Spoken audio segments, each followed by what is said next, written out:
Welcome, everyone, to Diversified, where our mission is to have you live in a life filled with wealth, health, and happiness. Today, I have a very special and very interesting guest, Rita Wilkins. She is a downsizing designer. She has shared her downsizing journey in the TEDx talk, Downsize Your Life, Why Less is More, and in her book, Downsize Your Life, Upgrade Your Lifestyle, Secrets to More Time, Money, and Freedom.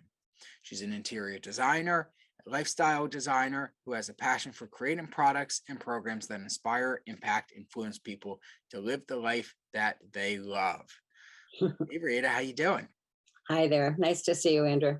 Likewise, likewise. So tell us a little bit about yourself. How did we get here? Okay, so I have had an interior design firm for 38 years. We've done work all over the country, everything from Supreme Court justice chambers to tiny kitchens to tiny houses. Okay. And what has always mattered most to me is the lifestyle. And because we can design anything, but each person is unique and their lifestyle is unique. And so over all these years in designing interiors to make people's lives better, after I downsized from my 5,000 square foot home in the country to 867 square feet in Center City, Philadelphia, I became known as the downsizing designer because it is a little bit like an oxymoron that a designer would have a tiny apartment, not a big house. Right. Well, the reality of that is I did not know when I did it how much it would impact me, my life, and what I could contribute to others. Because as a baby boomer, we bought more, we built bigger. You know, the more stuff we had, the happier we thought we would be. Well, in fact, that's not the truth. And my story really began on the ground, sitting around a fire in Senegal, West Africa. I was invited by my son, who was in the Peace Corps at the time, and I stayed there with him in his tiny hut for 1 month. And that trip changed my life because I had never seen people who had nothing, but they were happy. I thought, how could that be? So when I came back, I downsized. And that is the beginning of the journey. So that trip alone got you to come home and say, I'm out of this big house. I want less. And walk me through that sort of aha moment in your life. So I get what happened in Senegal. It sounds great. It sounds wonderful. We all do trips like this at some point in our life that have an impact, but you did it. And then you made the transition from this big old home or nice home, whatever, well designed, I'm sure, to a small 800 and something square foot apartment, to your point. What did you notice? What was the moment there where you're like, this is a better lifestyle for me now? Like what about it? So actually, it was the trip home on the airplane. I was thinking, what just happened? You know, if you've ever had that moment. And so I walked into my big house after, a 20-hour trip, whatever it was. And it was almost as if the lights went out. I looked around and suddenly all this beautiful stuff was just stuff. And it was such an unusual thing for me to feel that because I did have a beautiful house, but it now was just stuff. And it didn't happen overnight that, oh, I should downsize. It was over a period of a couple of months. I thought, this stuff doesn't matter to me as much anymore. And frankly, I have no time, money, or freedom because I was spending every waking hour, taking care of the house or having other people help me take care of it. So a few months later, I was actually having a big party at my house, and the gentleman said to me, Rita, how much longer are you going to live in this big house by yourself? And out of my mouth came, oh, in just another 1 year from now, I'm going to be living in a small apartment in Philadelphia. I don't know where those words came from, but it was way back here somewhere. And so I decided I would move. And that January, I sat on the floor and I cried. I literally said, where do I start? This is a huge project. Where do I even begin? And even though as a designer, we design buildings, Sure. and that is a big project. But I thought, okay, well, stop crying, get a grip, and what are you going to do? So then I created a plan, and over the course of 1 year, I downsized. It's interesting because I've seen it happen in my own life. My mom, when my dad passed away, she ended up going from our family home to a same thing, 700 square foot, 800, whatever it is, condo, and a lifetime of stuff and memories Yeah. disappears, or wherever it goes. So being that a lot of people probably that are downsizing are on the second half of their career, or kids are out of the home or retiring in general, and a lot of times there's a lot of that stuff is memories, right? Sentimental. Yep. Sentimental, yes. How do you advise? What do you talk about from, I mean, Mhm. the whole joke is you have a closet or an attic full of drawings from your kid's first birthday and you haven't looked at it in 30 years. So I get it, but where do you start? I mean, that's a hard band-aid to rip off and Yeah. to, Yeah. you know, Well, first of all, it's a journey, and downsizing and learning how to declutter and let go of all of that stuff does not happen overnight. So give yourself a break and give yourself permission to cry. In my case, I cried over an alarm clock that was probably $1.99. It was my dad's, and I heard him winding it, in the middle of the night to get up and provide for our family. It had nothing to do with the clock. It had everything to do with the memories. And that particular weekend was when I learned how to let go, because my sister, who was helping me at the time, said, Rita, Dad wouldn't want you to cry over this alarm clock, and you certainly don't want it in Philadelphia. So what I did was I took a picture of it. I wrote a story about it so that my kids and my grandchildren would understand, why did mom or grandma cry over an alarm clock? So it's a matter of whatever those triggers are, those sentimental items, and for sure we will all have some, and for sure there's going to be many during the course of the year. But what happens is you get a little stronger each time. I call it the decluttering muscle. Oh, it's like going to the gym once a week or 5 times a week, two different things. So when you develop that downsizing and decluttering muscle, it gets easier for you to let go of it the next time. makes sense. So Mhm. create the muscle a little bit at a time, it sounds like, which makes Yeah, sense. Don't go into 40 years of memories and just start throwing things out. right. It doesn't need to be done overnight. And I like your first tidbit there, Rita, which is you can still have the memory and not have the item, Yeah. Well, right? when you think about it, we have Shutterfly. We have all kinds of technology right now that we can simply take a picture, create a beautiful album, keep it on your coffee table, and it's like 50 items right there. But I think the key is to first decide why you want to downsize. Why do you want to declutter?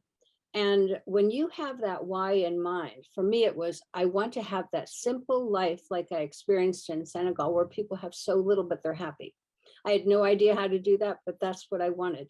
And during the course of all those tears and all that hard work, that particular why that made me cry, that's John Maxwell.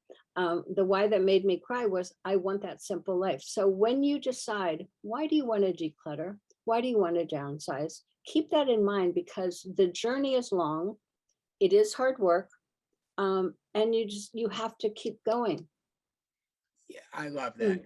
Mm. We're big fans at my firm in understanding your why and then Uh-huh. surrounding your life around it. So this is no different. It's creating a mantra, a mission that here's the end goal. Yeah. And the journey's sometimes long, but and can be emotional. Well, So and this would also align with what you do, because you have to have a plan. right. And without a plan, how could you possibly do what you do, or how could I have done what I did? So when you have a plan and a team, and that's the right team, it's going to help you. At first, I thought I could do it by myself. And for 1 month, I tried, but I spent more time in tears than I did actual working. So So, anyway, so you so brought in some reinforcements. yeah, the reinforcements. And you have to decide to have some fun. So we would work for 4 or 5 hours at a time on a Saturday or Sunday or both. And then we would have a party, and we would have, wine, beer, whatever it was, but we worked hard and we played hard. Here's what I like about you, Rita. There's always seems to be partying happening with you. You're my kind of gal. Can I say that? So Gotta have fun. I love it. Now you're in Philly partying up, which I love. Actually, I now live in a right-sized house. So after downsizing, I right-sized. So I'm in a little larger space. So talk to me about the difference. Okay. So downsizing, generally speaking, is moving to a smaller space, decluttering, so that when you do move, it doesn't turn into utter chaos. Otherwise, you end up with what I call double downsizing, and many people do that. They say, "Oh, I want all this stuff in my big home. I want to bring to my tiny home." It doesn't exactly work. So you have to be able to let go.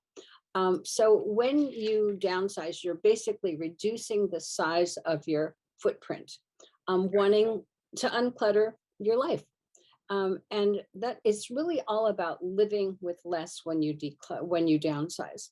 Right sizing, and I'm a perfect example because I downsized too much. For the moment, it was fine. And for 4 years, it was fine. But during COVID, I realized I don't have a guest room and I don't have a dining room and I love to entertain.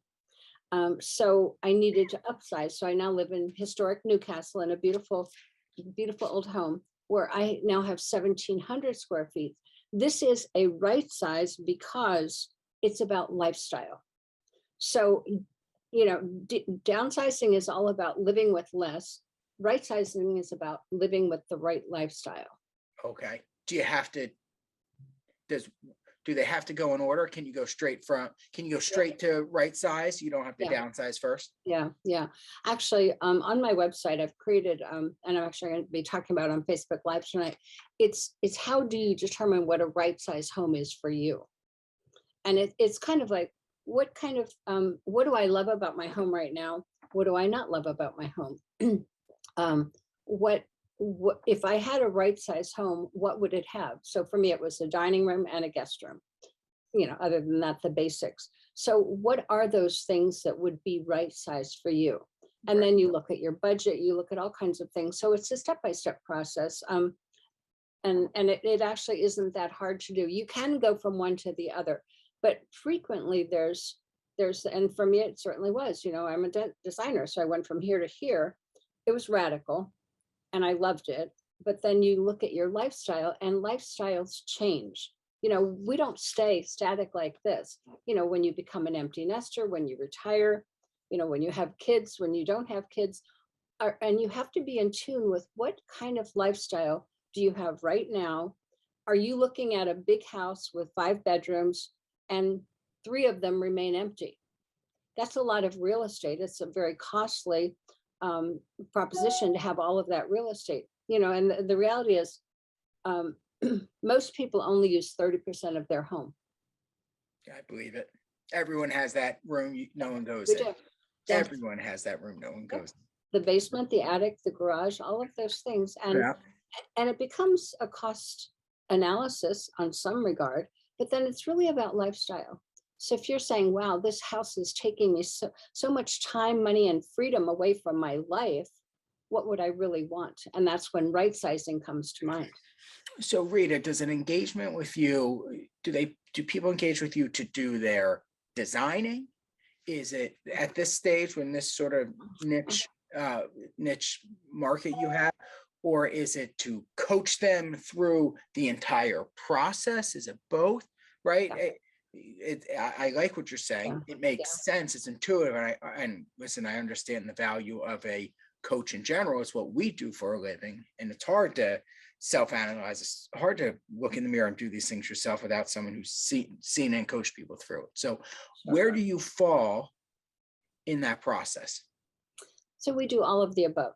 So I have an interior design division, and then we have a lifestyle design division. The lifestyle is the downsizing, the decluttering, the interior design. So yes, they might hire my company to help declutter them and downsize them, and then move them to that other house and then renovate that house. So, and over the years, I've helped baby boomers upside, and now I'm helping them downsize. And it's kind of funny, but all that is, it says that the lifestyles are changing. As a young baby boomer, we wanted bigger houses and more stuff, more cars, whatever. And now we are wanting to downsize.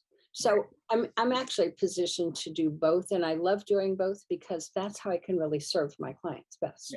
That's cool, and it's a cool evolution of your business, right? It's not old stodgy. It's moving with the times and with the demographic that that is wanting these services and in need of these services. Yeah. So before I get to sort of your big tip for everyone, what does, so I'm 41. Mhm. I'm not in the downsize or right size. Right. I'm pre that in general, right? Not a one size fits all, but right now space is key. We got 3 kids, they're all home, a dog, all that mess. Uh, what advice? How can someone take some of your advice? Not when they're like today, that's not ready to downsize their life. Like there's got to be principles that you can suggest or you've seen that can help someone in my position today. Sure, sure. And that's important. So first of all, I think your generation, and I really admire that, you probably will never collect as much as we did. So that's probably reality number one, because your generation does not want our stuff. Just ask our kids and they'll say no. So number one, I would say be intentional about what you buy. And it does take some focus, because you might be tempted to buy this bigger, better, but just be focused and say, I really do want that, or I don't. I would also say to declutter regularly, just make it part of your lifestyle. And then this is probably pretty radical for me to say, but one in, one out. You've probably heard that, so one new pair of black pants in, one old pair of black pants out. And then the other is to stop buying more. So learning to be content is something to be achieved in life. Sure. And when you're content with, the way your home is, so what can you do within that house? So multifunctional spaces have become a big deal because of COVID. So the dining room table become the home office, or the work center for, the entire family. The old bedrooms that were unused are now home offices or yoga rooms or whatever. My kids' playroom is a home office for me. Yeah, exactly. So multifunctional spaces is a big deal right now. And I would maximize your space to the extent that you can. And then I think one kind of bigger lesson is to, when you do donate, remember there's somebody on the other end of that might need something you don't want, need, or use. So whether it's clothing or a piece of furniture, there's someone over there that could use it.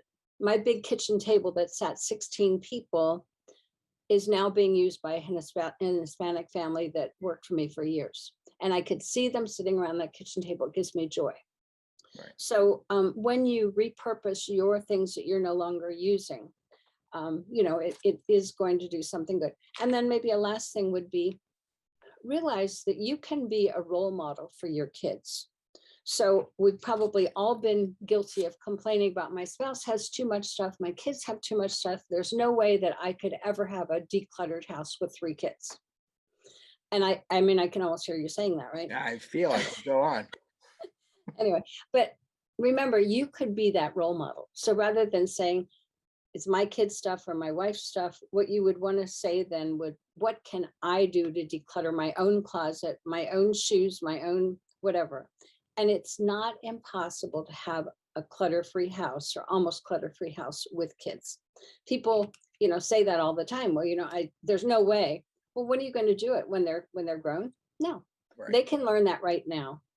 And then the other thing that we touched on a little bit was the inherited items, because, you're the generation that, your parents have sent you or given you things, or, they pass on, and then you end up with that stuff. So there's a guilt complex there, like, I have to take it into my house. And the question to ask yourself is, if it were you, and if you died, would you want your kids to take on all of that stuff and shove it into their home? And the answer is probably no. Right. And I say it all the time. I tell my elder clients the same thing. I say, listen, your kids aren't going to want this stuff. You're doing them a favor, because that when that day comes, you don't want them sitting in your house sifting through it. Do it now. So I totally say it. Yeah. Okay, Rita, before you tell everyone how to get in touch with you, leave us with one thing you want us to remember. You said so many great tidbits, whether it's one of those or something separate. Leave us with the thing people will remember about this chat. Mm. Well, the title of my book is Downsize Your Life, Upgrade Your Lifestyle, Secrets to More Time, Money, and Freedom. And that title still resonates with me every single day, because when you live with less, you can live abundantly with less. So you can actually live a very rich life when you don't have all of that stuff. So stuff doesn't make you happy. Right. It's people that make you happy. Yeah. And so it's just something to kind of think through. And I'm not denigrating stuff, because, God knows that's what I have clients that love stuff. That's okay. But Right. just think about it, and what gives you the higher quality of life? What matters most to you? I love it. I love it. And I look at things very similarly. So, Rita, how do people get in touch with you? Would give us the best ways? Is there a Mhm. website, a social? So all the people watching this that we share with can learn Sure. more or contact you if they'd like. Okay. Well, you can just Google Rita Wilkins, the downsizing designer, because we are now a national brand. My website is Design Services Ltd. I've had my company in Wilmington for 38 years, and you can also just email me at ritawilkins@ritawilkins.com. Okay. That's Okay. wonderful. And we'll share all this information below when we put it on our social. And this was awesome, Rita. Thank you for giving us your time. I love the work you're doing. You're doing great work. I'm excited to learn more myself and try to take one little tidbit and maybe get rid of some of those pants that I know are just building up and and outsized. So thank you, Rita, very much Thank for you. joining me. Thank Everyone you. watching, thank you. And everyone that's watching, please share this or give a look up of Rita. As always, I'm Andrew Rosen, President Diversified. Stay wealthy, stay healthy, and stay happy. Take care.